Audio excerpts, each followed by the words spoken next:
watching AYV Television.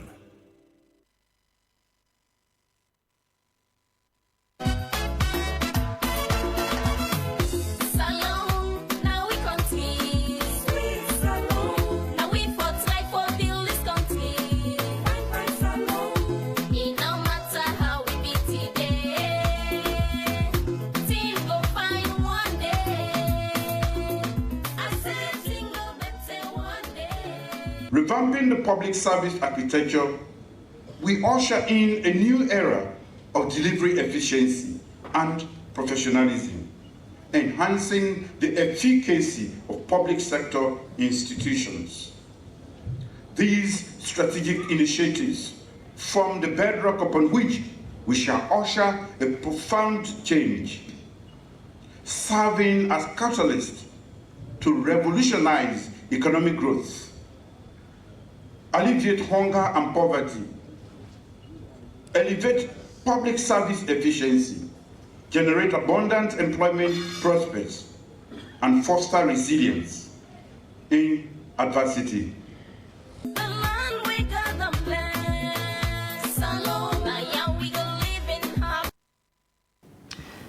Good afternoon. We don't come back today with we usual program Informal, where they deal with the state of the public service in Sierra Leone. We don't engage in series of programs where they tell about the state of the public service and within the civil service and the public service they do. Today, we go further with the discussion and we target the legislative within a parliament and also civil society. You know, say the legislative, they work with the executive for push government business good before. Today, we can explain to you how the legislative and the executive they work. Because before parliament enacts laws, then laws they formulate them in a way of policy where from policy, you get bill, then bill and then they go parliament, then parliament enact them into law. So you find me, family know how then things they work. We also get civil society, where we can tell we how then they work with government in terms of monitoring, where now the public, the UI, where normally with money we call them the watchdog for society. For me, they can tell you how then they interface with government and especially with the various reform where they go on at the country. So for join me on this discussion, I get with me Honorable Mary Conte, when a chairman for the Legislative Committee in a Parliament. Say, push it to Fambule. Fambule, good afternoon. I also get Mr. Victor Lansana Kuroma, when I'm an Executive Director for Health Alert, when a civil society. Thank you very much. Yes, sir. So, Honorable, may I start with you? You, as the chairman for the Legislative Committee in the Parliament, people don't go on for know waiting actually on a role as the Legislative Committee of Parliament. Okay. Thank you very much for giving me the opportunity for coming at this platform for share to people voting at the role of Parliament, then by extension the Legislative Committee. Okay. First of all, the key roles of a member of Parliament now for make laws, for carry out oversight, and then for represent the people. And the Legislative Committee now one of the standing committees of Parliament. We get the sole responsibility for scrutinize laws. What I mean by that, every law we come Parliament, we don't go through with the first and second reading. If Parliament feels say this bill need for me then clean them up or technical or complex a little bit, then can send that bill to the Legislative Committee, and the Legislative Committee now get the responsibility for look at that bill they, you understand, by paragraph, line by line, for add, for reduce, for fine tune that particular law day, for clean the law up, if need be, carry out some other further consultative engagement them. At the end of the day, the committee, they come with a report with me as chairman, they can present na the well of parliament, and that report they most times 75 to 80 or 90% they can adopt them in entirety, or they can also sometimes even reject them. It hardly happen, but it don't happen once in the 5th parliament. Then after I don't present that report, we look at that report then now and the bill for go through the committee of the whole house. Any way the report don't cover, where parliament satisfy, they not they touch them again. But if at all there are certain areas that they where members of parliament want fine tune after all the reports don't come, they can look into them or they can also add back. So the committee gets a very big task for polish the laws them. And I make way most of the technical laws, them complex laws that can come, then they commit them to the committee. Then we get a responsibility therefore clean, for sanitize that particular law and present the law to the rest of the members of the house. Okay. So look into this sensitive side we talk about the bill where they can send to una from MDAs. Them bills ending up from MDAs and the commons no so yes before they go to una. Yes. How then the inform una when they formulate them bills and the how una participation they like? Well, there are different ways because first of all, you get parliaments get different standing committees, the oversight committees as well. Take for example, if they work on a law, the Ministry of Gender and Children's Affairs, they work on a law. You get a committee in a parliament where you get oversight responsibility for that particular ministry. Okay. So whilst the ministry go about the consultative engagement them, so sometimes they can get their own supervisory committee in a parliament involved in the consultative meetings, and sometimes they can even request representation from the legislative committee for the part of the consultation in the, because at the end of the day, when we're part of those consultations, we would be in a better position in a parliament for able help in the process of making the law. So yes, engagements can on day at that consultative level. Okay. So till you come to the pre-legislative hearing itself, but at that initial stage, there are engagements, there are consultations. Yeah. So how do you ensure the landlord and the owner of the passing align with the policy priorities of the executive of the government? Well, first of all, you get two sets of bills that would come. Either it be a government bill or a private member's bill. But if you check the history of Parliament in the last years, we'll not get so many private members' bill. I think at some point I might even need for talk about the one private member bill who don't pass so far, the 6th Parliament. So then government bill will they come, now an extension of government policies. Now that government policy, you understand, they transform into a priority.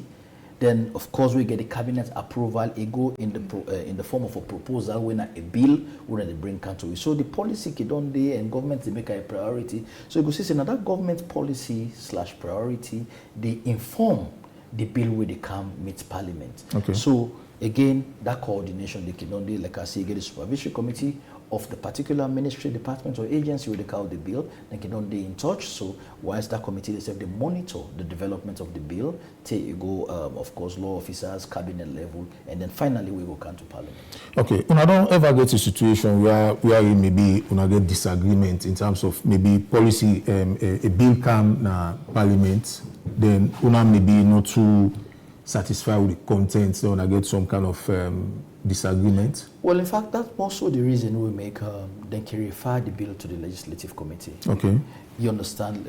I make a point and say if a bill they will come like complex or slightly technical, or we need further questioning or further probing, then they send them to the legislative committee. And working in that committee stage, we can get now the technical staff from the ministry or department or agency in question, then get for the answer questions. Okay. You understand? So now they would seek clarity. Even sometimes you can come a particular bill day, you will get an offense, we can look at the penalty, we'll examine all them particular things. For example, right now we get a bill, we get up to 548 clauses.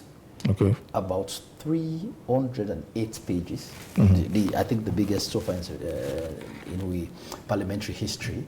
The report they don't put together is about 132 pages, which I'll have to present. Then the merchant shipping. It's so complex that sometimes we have to even look at other legislations then from other jurisdictions for try for make sure. So when they cannot count that proposal, we can ask the ministry, what are the intention behind this one? What will they try for achieve? Because at the end of the day, don't forget, see, one of our responsibilities back in our representation. So if you give a count a fine, let's say petroleum authority count a fine, we for fine Jebu people and everything. So when they begin things say, that man where they upline, we be say, bows are not able to reach the tank are not able to reach the. Then just go for come by rubber in Kerango. You understand? If you go put a law say therefore if they meet you certain amounts of rubber, them battlefield.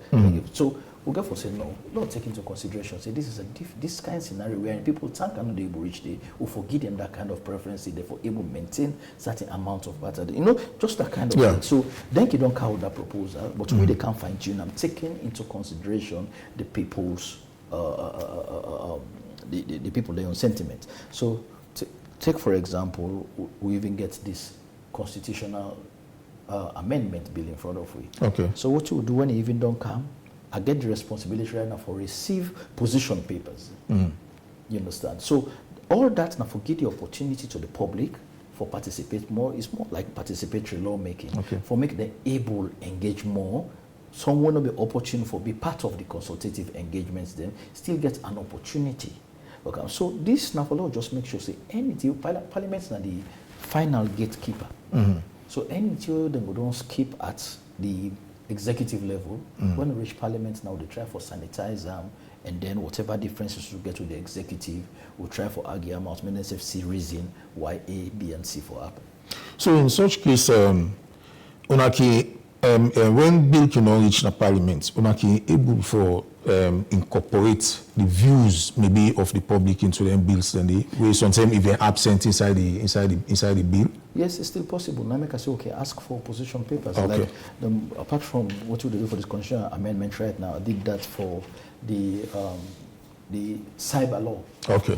You understand? That was cyber legislation. When it comes, then we also do that for most recent counterterrorism. So SLAG and other ILRAGs, different organizations, they're sending in position papers, and where necessary, we incorporate some of the things that we did inside the position papers that they, if at all parliaments here deem and fit that particular moment, would they incorporate them. Now, at the end of the day, as chairman of the committee, I can present a report. Okay. And I therefore also justify why we incorporate certain elements from the position papers into the legislation we're in front of we. Okay, thank you very much, Honorable. I left you for smart and to the civil society man, because they're very key in this whole process. Mr. Lansana Kuruma, you don't do in the civil society business for a very long time. In a nutshell, just tell me what actually una they do as civil society. Because I know say you represent a specific health alert, but in a nutshell, what in civil society they do? So, basically, as you rightly say, we, as the Honorable say, we are also part of the gatekeepers. We are the moral guarantors, kind of, for the people, for the citizens. Now, we the interface between the people and the governance, that is the duty bearers, the citizens.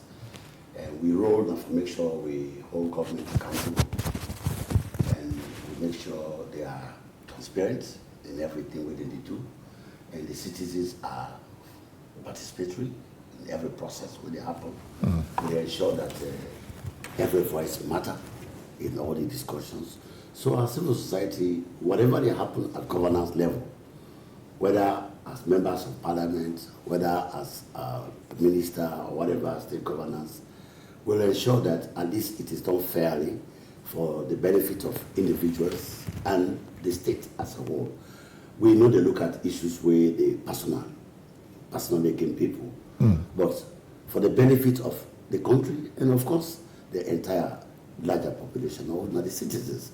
So now the role that we civil society they do. So this interface with the raise concerns, with the raise voices, with the identify issues, they bring them before government, and the policy makers who said they need for a reform, who said they need for big changes and improve for the betterment of the people, we bring that to their attention. So basically that's what we are doing, and we cut across, of course, my organization, Health, they only look at health because there's a lot of issues, governance issues, even within the health sector.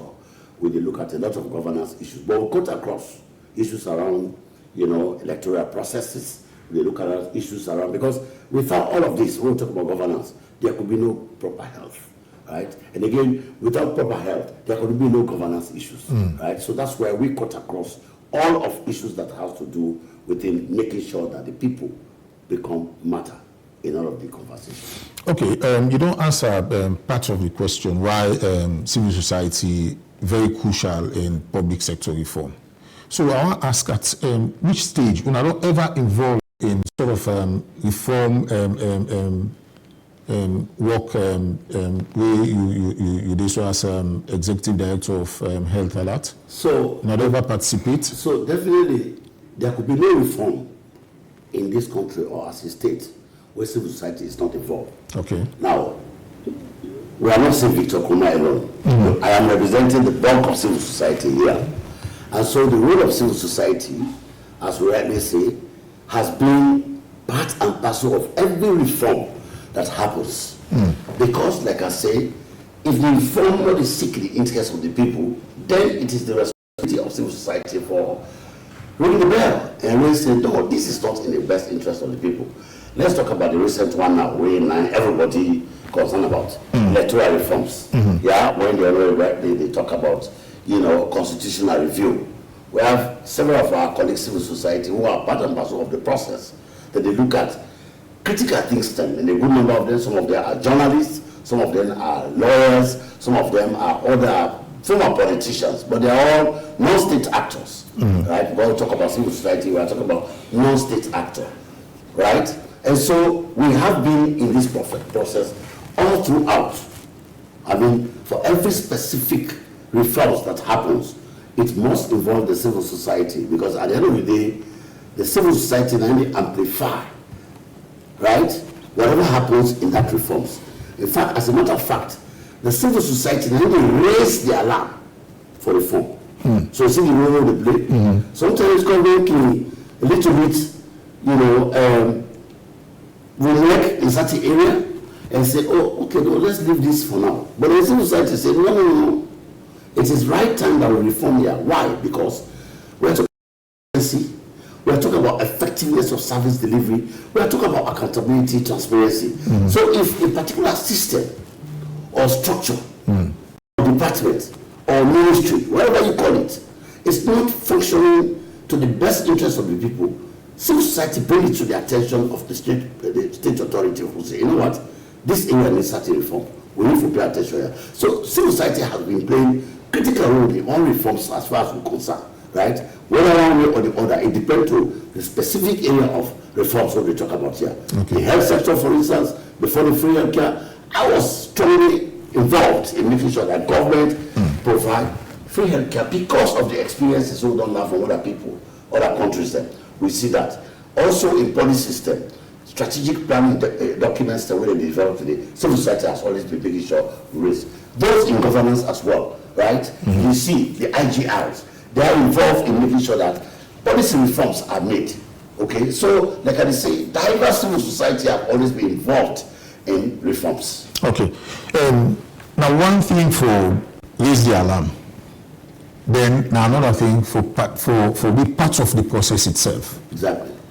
So when I don't ever take part in depth in any reform process, so because you raise the alarm, like you rightly say, but when I just leave everything, the government say when I go ahead with the reform. So every reform, the process will start with consultation. Okay. There's only 2-3 people that sit down at the office and just think for the majority of people. There must be consultations. And once there is consultation, you are going to the people. And once you are going to the people, you are meeting civil society.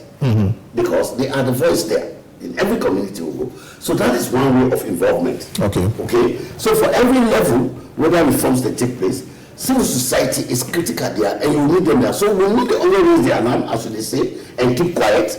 But we are also involved in the process because one thing, we never raise alarm for one thing, then you will put something differently, right? So we must be involved and make sure that the thing that we really want for change in that particular context there, we see it being done. And that's why we involve for every level, right? So I can say reforms can be in a very diverse way.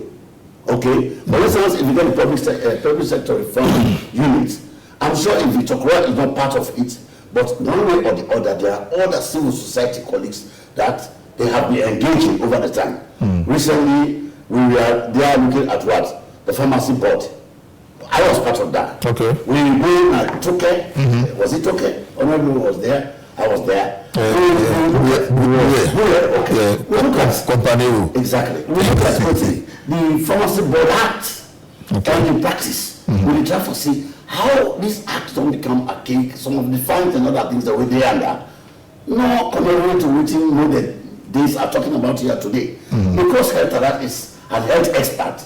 So they don't think of any other organization. They say, no, let's invite them. And we were there. And when we attest that, we make vivid contributions. We raise issues because the public raise these concerns to us. And we say we are part of the system. We are part of the community. We are part of the citizens.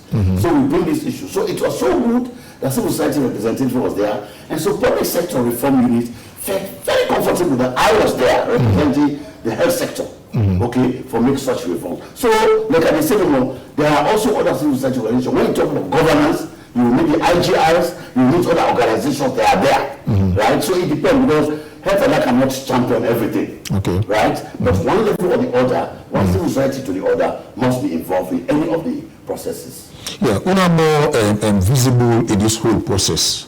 But with the legislation, they give adequate leverage to citizens for being participating in reform, because maybe they will go through now as civil society. But we get a mechanism wherein the public will say we're not satisfied with this, we want this policy, we want this kind of law, we're getting kind of legislation in it. I know if I will be going for help in that direction. Yes, so the Constitution makes provision. Let's look at the ground, which is the Constitution, right? The right of the citizens to participate and so also to belong, right? The citizens get right for informed government, for tell government, for say, these things don't happen the right way because it's not in our interest. Right? But in your experience as civil society, it only happen? Well, yes. Okay. I would tell you something when they happen. Probably I don't know the context where they look at here, but we don't see in several engagements where platforms have been there, where they bring government to the people and the people to government. Okay. Now let's go back to the previous government. I am aware, and I was part of the Open Government Initiative, the OGI. This is a platform that was created for whole government accountable on their policies that they make. That was a beautiful thing. It cut across every political party. Every party was fully involved. Now, we don't see the replication of that. The current Minister of Information meeting the people, right? You will see the issues openly without people being censored, right? Then get issues the way they critique, right? When they say, no, we think say, this is not right. We think say, this is not the correct way for Gozo. So there are this platform we don't exist over the time. But what has been the challenge is this. This is how we start. There has not been an effective coordination of all of these things. For instance, let's say today as we sit in the public sector reform unit, being a secretariat that collates all of these ideas from people, make their in-depth research, and go down to understand sector by sector by sector by sector. Mr. Usha, let me tell you something. Reform not reform the thing.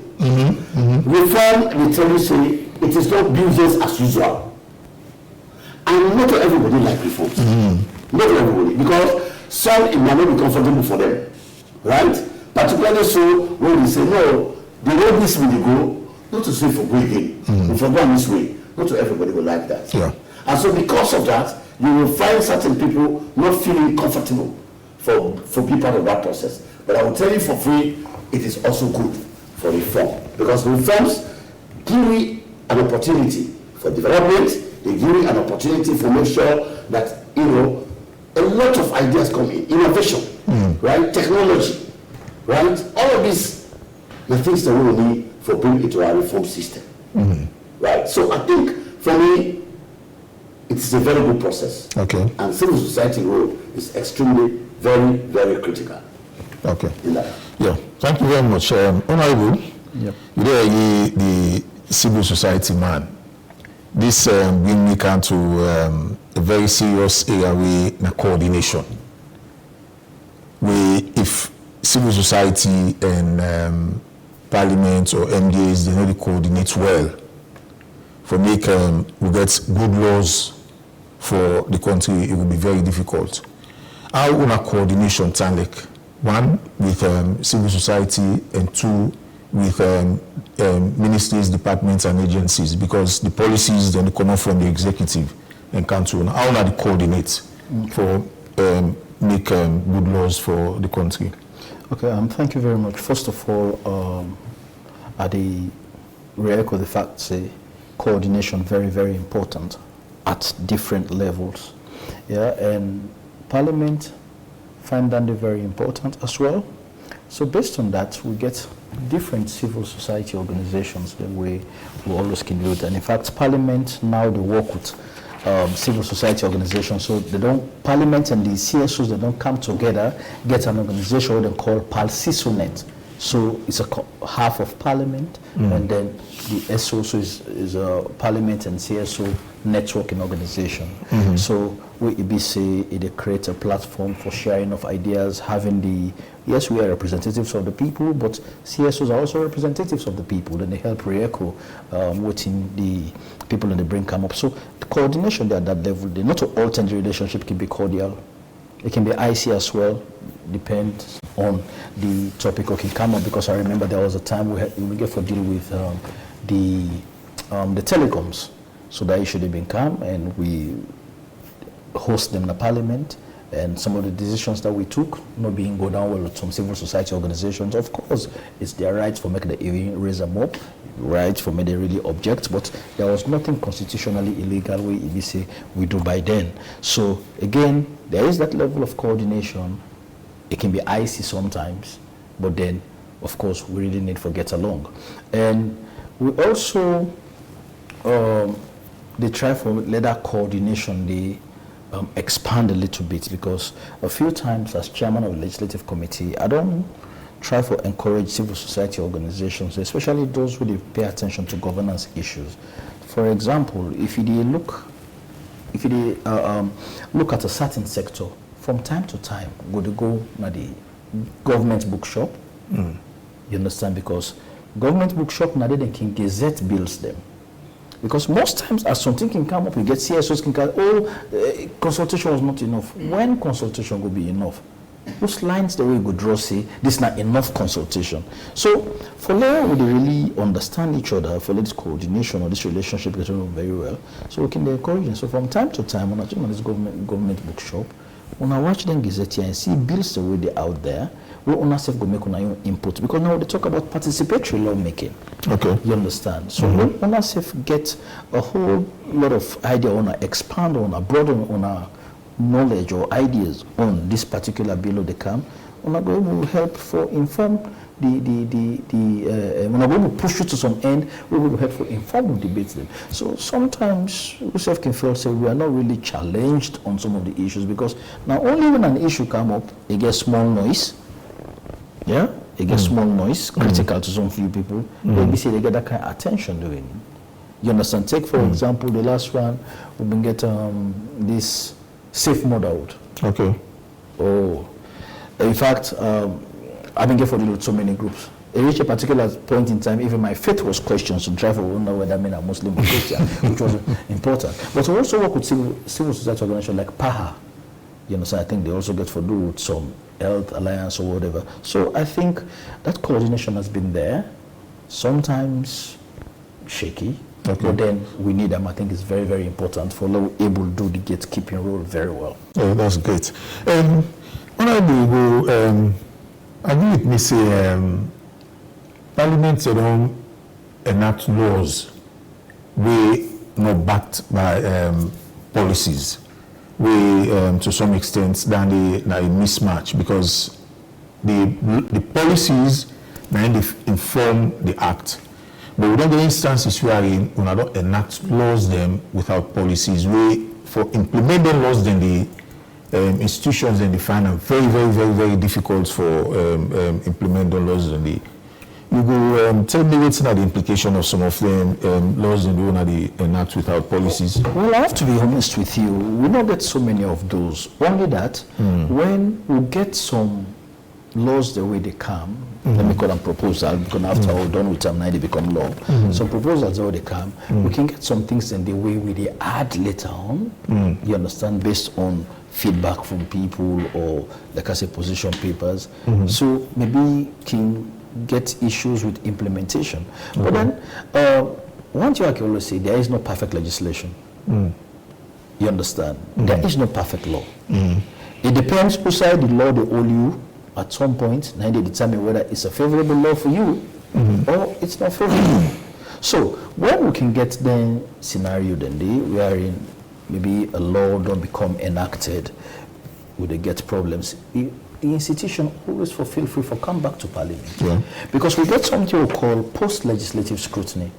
The post-legislative scrutiny now some kind of exercise, it depends how long or short you want to be, you use for try for gauge how the implementation process don't go.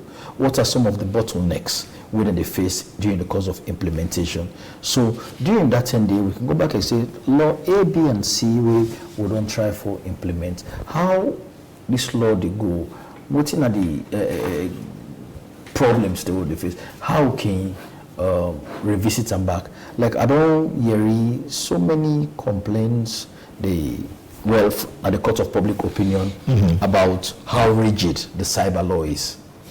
But I will tell you till today, till to where the guys so nobody, no institution, not ever send a paper in the Parliament say let me revisit that particular provision here, the money with this and that. But also as a committee, I don't even think I'm fit say for we do some post-legislative scrutiny on the cyber law because of recently we don't see so many people we then drag go na CID, you understand, with regards to cyberbullying and we then call. So we got to know something whether people really understand exactly what in some of them things they mean, or we just need to know whether we need for the more sensitization on them. So for some law like that, as long as they between the brackets, like they don't implement them for like up to 3 years, so between 3 and 5 years, we can do that post-legislative scrutiny for try for see USA we need for fine-tune. Maybe there was a slight deviation from the original policy, or what. So we will try to look at them and know what's the problem there. Well, in these circumstances, because UNA are the people's representative, I don't think so on a need for wit for the people for sound the alarm bell because they on social media they know waiting they happen the traditional media.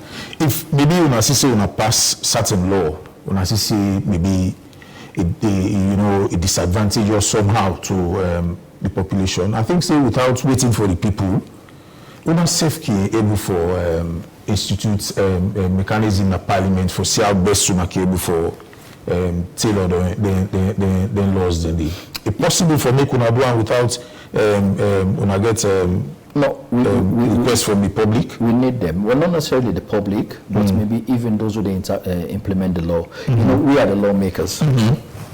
The law was brought to us by the executive. Of course. So when we don't make the law, we get people looking for who implement the law. So then they're in a better position also for tell you say these are the problems we will encounter during implementation. Okay.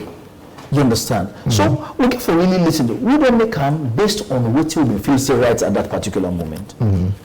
Yeah? So we can look at some of the concerns then.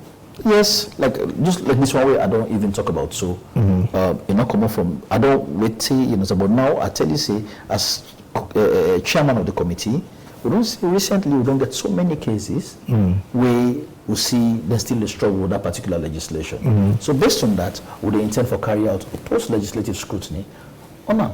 But again, like I say, would they encourage una we implement the law, and whosoever they will not even maybe fall victim of, let me know the exact areas there, because it will also help. I'll give you an example.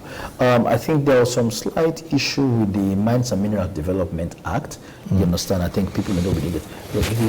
They don't bring that to our attention.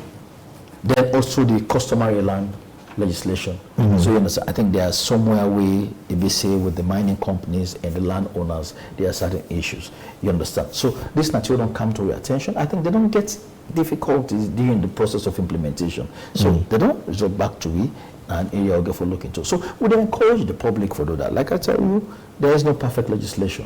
When they make the legislation, we're not perfect. At the point in time we'll make the legislation, maybe we'll get a certain mode will be there, or the kind of position will be there, will be the thing. So in the process of implementation, if there are issues, we're always open for make you come back again to we revisit the issues and modify where necessary. Okay, so when I can give a legislative backing, when I not just make the law number, when I can give a legislative backing during implementation. Absolutely, because let me tell you, we also get an oversight responsibility. Yeah, we come to the oversight. So in the process, so we get things in the way we can pick up. But we always provide that legislative backing where necessary. Okay, so we come out to oversight, because we not just enact law, when I just left the executive for implementing without oversight. How much can do oversight? When I do in conjunction with the institutions that were involved? Absolutely, because first of all, anytime you even decide for go do an oversight, a particular committee, you don't clearly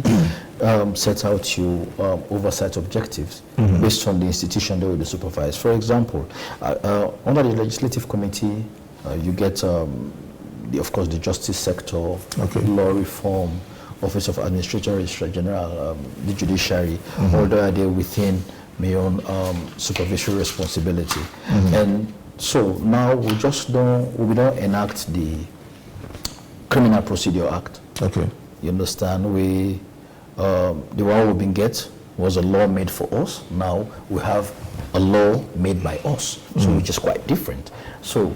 And it gets so many innovative clauses, provisions, we really need to go see how these are being implemented, because there were also trainings that we then carry out for judges, for police officers, how they're going to roll out this one. So we'll get for take that time in oversight, carrying out oversight responsibility. We'll get for Fenton for go see how how the process they go, because we get new things than they talking about suspended sentence, you understand, deferred sentence, of course, how they try for for the congest prison, and so many things the way that law they come about with. So we get for we set out clear oversight objectives and make sure say for go see how this law being implemented, how the institutions themselves they collaborate in the process, for see whether the resources they will get for implement that particular law, then they up to the expectation. So many things then they will look out for in that oversight responsibility. So when I get any kind of reprimand, maybe if institution will go according to the law? We always get that kind of particular power, they understand. Obviously, when you deviate from the Act of Parliament itself will establish you. You self done in violation of your own law. And as the lawmakers, we get that oversight responsibility and the lawmaking body itself, as per the Constitution, yes, we'll get that power. Because when the some people away maybe violate in waiting on corner parliament, I get that authority as Parliament. Of course, and also we can not only violation, but even issues of public interest. Okay. You understand, like right now, we'll get so many of the issues in front of Parliament right now. But that's all not part of oversight responsibilities. Okay. Yeah. Okay, thank you very much. Welcome to the civil society, man. Mr. Lasanako, now you do in our civil society work, now you do a lot of consultations. How far on a consultation in the take to the rural, the village level, or maybe not just focus no more na free tongue? Okay, so thank you very much. So quickly, before I just come there, I just want to throw light on issues of policy. You did mention, say, if Parliament taking just pass laws where without having policies.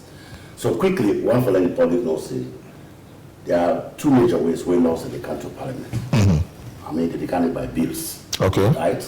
And this could be either from various institutions, right, or even individuals. This could be a private member bill. So you say, if you think that there is an issue where they affect citizens, you can draft an act. I mean, you can draft a bill, and that bill you can present it through a parliamentarian, we will pass it for you. Other than that, now the ministries, usually it can be the ministers, then now they can champion them bills and so that members of parliament. Now section 105 to section 106, from section 1 to 9, it gives members of parliament the adequate enormous power for make them make laws at any time. But equally, they also empower individuals, organizations. AYV, for instance, AYV can have their own laws as long as that law it is not inconsistent with the constitution. That's one thing. The law will make enough for supersede the constitution. But these are subsidiary laws where they make, and parliament is able to scrutinize them for saying yes. Oh, AYV will see that law, but that law is too much. They are against the constitution. Okay. It's not going to work. It's null and void. Right. So that's how, okay? Yeah. But again, as you rightly say, they must be informed by policies. Sometimes the policy now they inform that law. So that the policy now they give the guidelines, the direction as to what is the issue. Now they analyze the issues there. And then from there now, they develop the law step from there. Yeah. That's right. Talking about engagement, the role of civil society, basically they can say it's working with the communities. Yes, we have national issues that we can discuss at national level, maybe engaging media and that kind, but even at community level, like for instance, Health Alert has over 50 members across Sierra Leone. We are network members. When we talk about issues on health here, everywhere, on issues on governance, everywhere, issues affecting young people, we discuss that everywhere. So civil society is a network of members right across in every community. So this engagement, not only emanate at national level, but they come out from the communities then. And by the way, we also work with local councils, because we know say at district level, at community level there, at subnational level, the councils now then they represent the people. Yeah. And so civil society can work alongside with the local councils to look at issues that we border around communities that within the councils there. So before they are cascaded at national level, the local councils must have been able to be in position for able to address them at that level. So yes, to answer to your questions, CSOs work not only at national level, but we also engage our citizens even at community level. Okay. So look, I'm going to say we do monitoring also.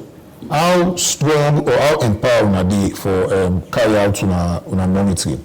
So again, monitoring exercise, it depends on this level we want to take. But generally, monitoring is something that is extremely very tedious, expensive, and of course, it's tax-taking. Because of that, you have the levels of how we can want to engage in our monitoring level. We can monitor at community level based on what they happen. If organizations are implementing projects, for instance, at community level, we can bring community monitors and make sure they oversee that kind of activity when they happen there.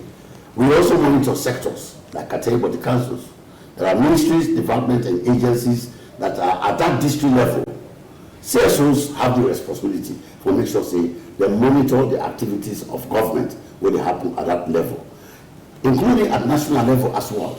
But again, like I said, monitoring is something that is extremely very tedious, and it tax-taking, and also somehow costly.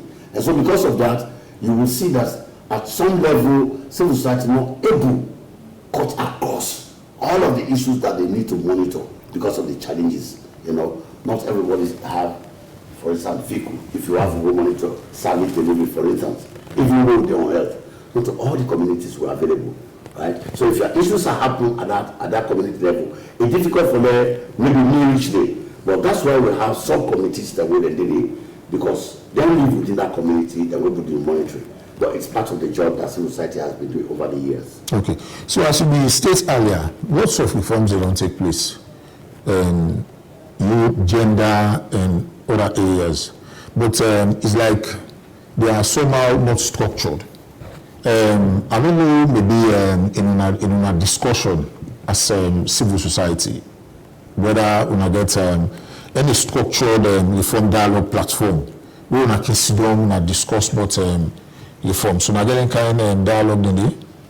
So apart from the media, sometimes we can engage the media. We probably on our level. I can only say we because over the years, civil society don't metamorphose to being a category of sector group that look at specific area. In the past, what used to happen, every civil society they had a whole side. You want to do health, you want to do mining, you want to do road, you want to do agriculture, you want to do forest, everything. But what we don't do over the time. I remember when I was based in civil society chairman for the UNDP forum. This was years back. I had been structured civil society. I said, you know what, guys, let's try to be specialized. So when health have to talk today on health, they say when they talk, they say that Victor Kumar, everything about health is my area of interest. So now we get that kind of category of civil society. So we have those platforms, okay? Then we talk about the civil society platform with members of parliament. I will tell you for free, members of parliament, civil society have enjoyed our relationship over the years working with them. Because as a matter of fact, the platform where they create, they provide an opportunity for them to give feedback to the parliamentarians so that even when they go to their oversight function, they already have issue. For instance, a few months ago, I engaged Honorable Barade Sunga on health because she's the health committee chair. We provided every evidence that we advocate for on issues around immunization, issues around funding for immunization, issues around co-financing. We provide that. We not only provide the evidence, we also invite them in a discussion. We have that discussion. Also, we invite the Minister of Health officials, the EPI unit, and then, of course, the Honorable Sid also. So that kind of platform, when you look at areas that we know, there are challenges here, there are issues we need reforms here. For them, we look at in the health sector. There are other civil society organizations also that are doing it. IGR is also doing issues around governance, right? We also have CAR, where we do issues around government, human rights, democracy, right? So we have all of them. But of course, as TTOP, how do we all coordinate our efforts? How do we look at institutions that are well structured, such as the PRSU, okay? We're a government entity. And this is why I have also been saying to the director of PRSU, I say, look, you cannot succeed in every policy or every reform without the full involvement of civil society, because the work which PRSU is doing is likely complementing civil society, or civil society is likely complementing the work of PRSU. And so for every level we want to take, civil society need to know the things. I was personally impressed. I told him, I said, look, Mr. Director, sir, during my regime, a lot of things has happened.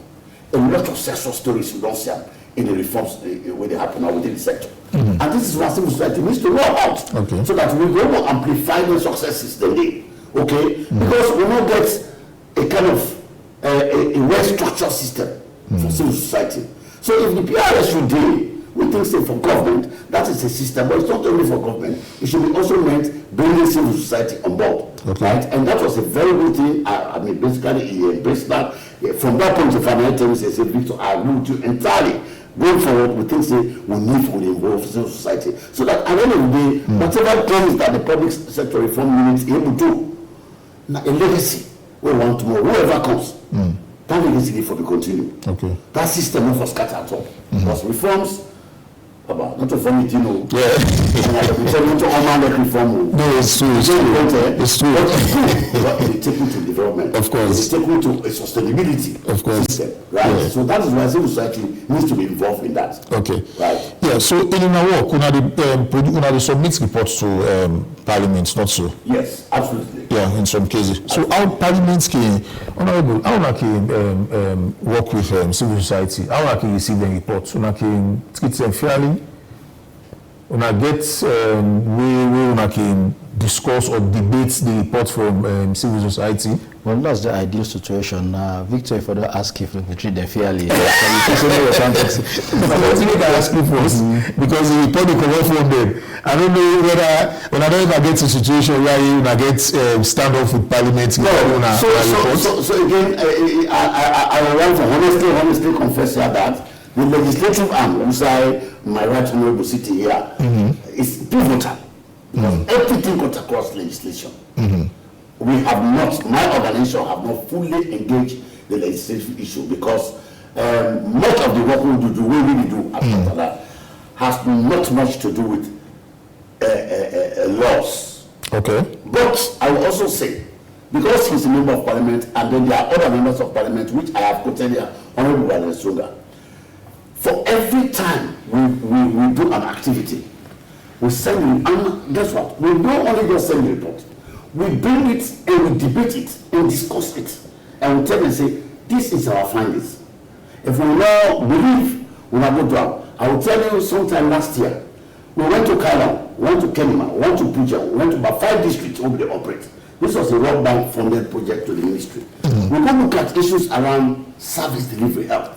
When you get all of that report, issues around ambulance service, issues around fire, issues around all that, now prepare that report. Bam, now come here. And over to her. Una left una not the legislative part. Now una the oversight for. Look at it. Now go. Trust me. I was so impressed. We were impressed. Our organization was impressed. That committee took a bold step and went to, in fact, beyond the district that we go.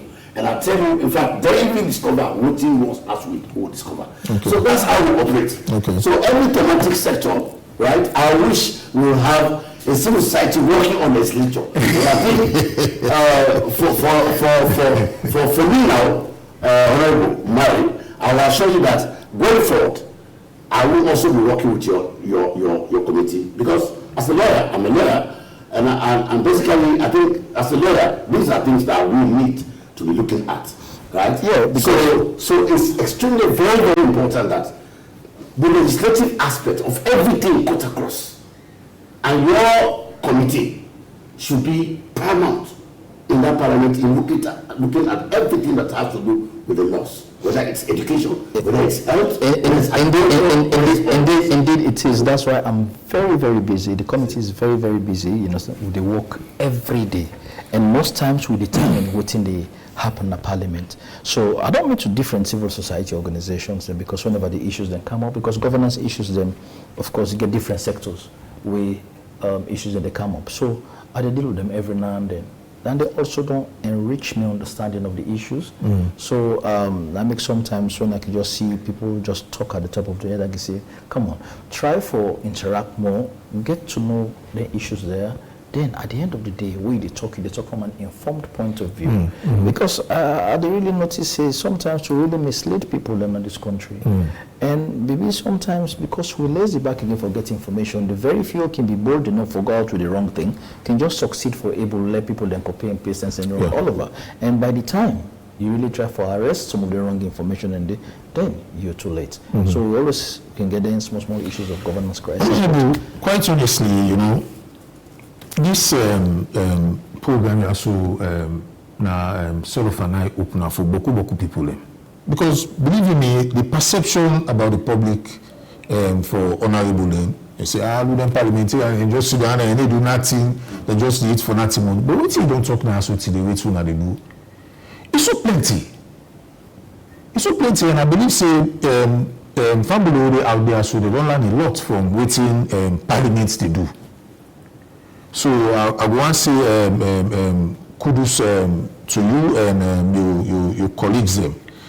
But I want to ask this critical question. In our work, when I don't ever get a scenario where maybe a bill go in parliament to sort of get a standoff with the executive for pass the bill then. Well, not to a standoff, I give the Safe Motherhood Bill. Okay. The executive bring and come and go first reading, part of second reading, and not complete because we're not debate time. So it reach a certain level during the second reading. Now the speaker instruct me for take over the process. So I get for begin some of the different groups there now. Now, the situation here is this is a government bill. Has been approved by cabinet. You'd expect say if I can go pass just like that. No, we arrest on a parliament day. We arrest on day. Because there are some issues. Because what can happen now involve science, involve faith, then of course maybe culture back involved. Okay. So many things when it comes to that. So we been get for all under parliament. I not call them a standoff, but we get a situation where we get for spar a little bit. You understand? Till today, it's still at the level where we've been there. We are in not completely second reading yet. So we'll go for be convinced. We don't go for try for get more consultative engagement. Then we will get the same thing with the child rights. You know, there was this thing about FGM, not FGM. A rich, and we are representatives of the people. In fact, someone say no, you know, future they represent. You can be under pressure. But with the upline, you understand. But then again, don't forget it's a government bill.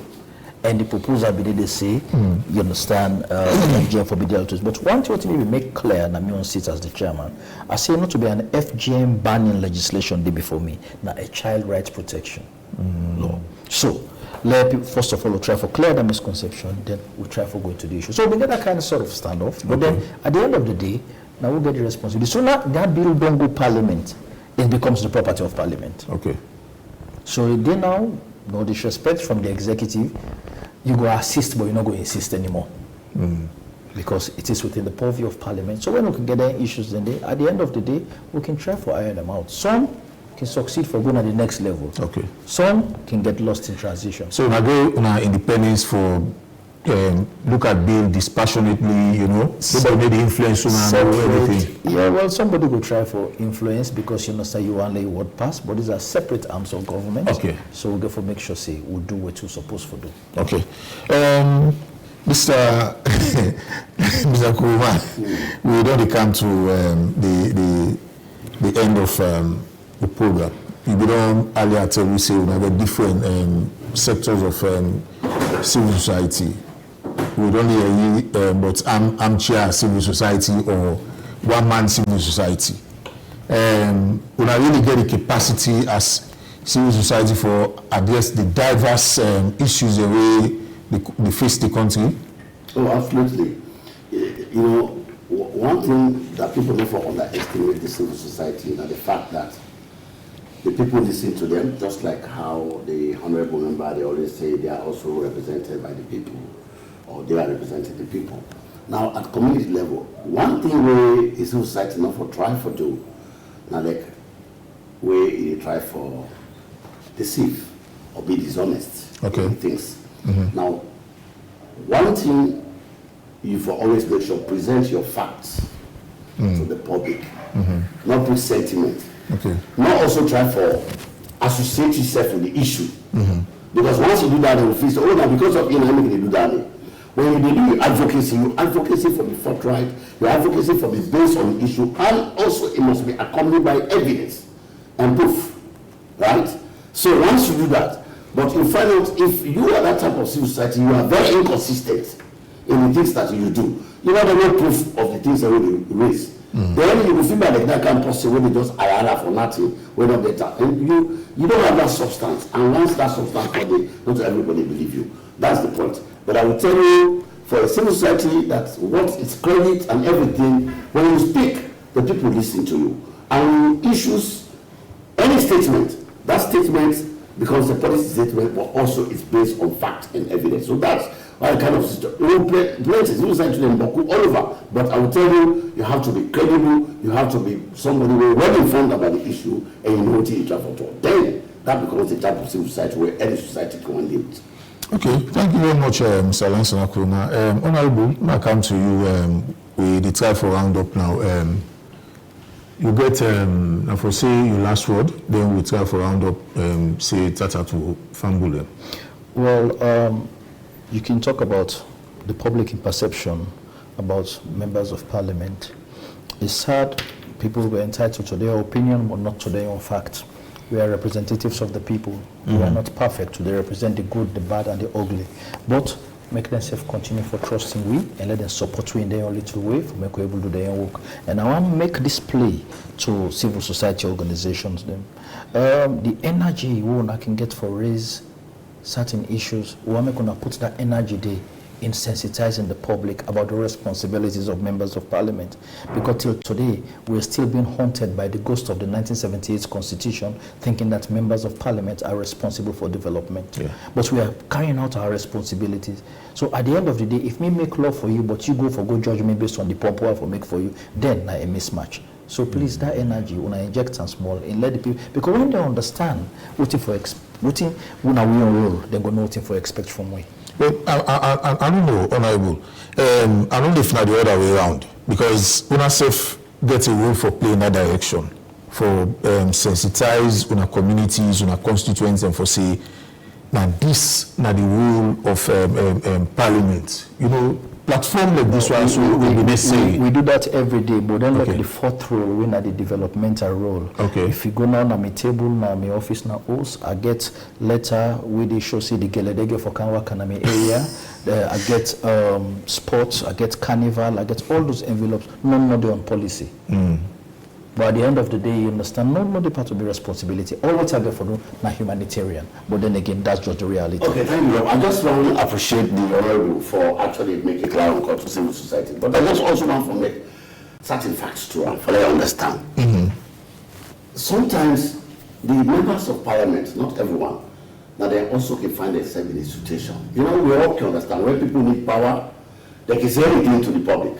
I will do this for you. When I do this, I will do that. Those promises sometimes, the public perception, the market we are dealing with a bulk of illiterate people. If you say, if you don't say, now vote for me tomorrow, after I will build this, I will build that. And then you know very well that those resources might not be coming from your pocket and you know will get power tomorrow. Then this is where the problem is. Sometimes it's also good to tell the public, like I talk about this one, the fact, telling the truth.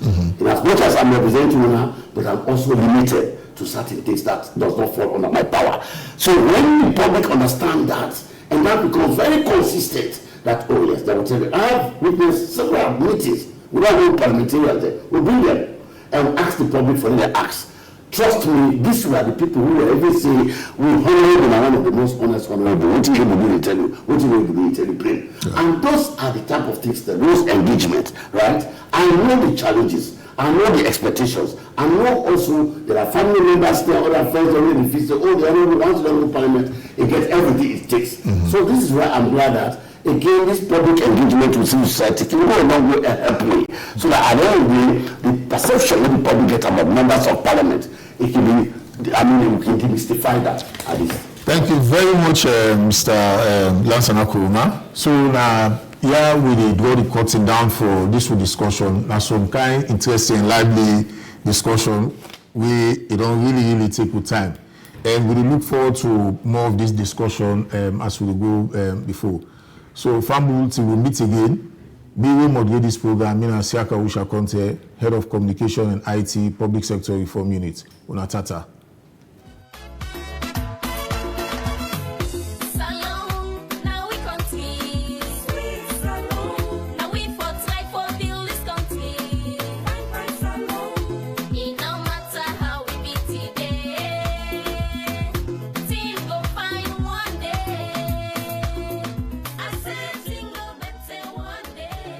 Revamping the public service architecture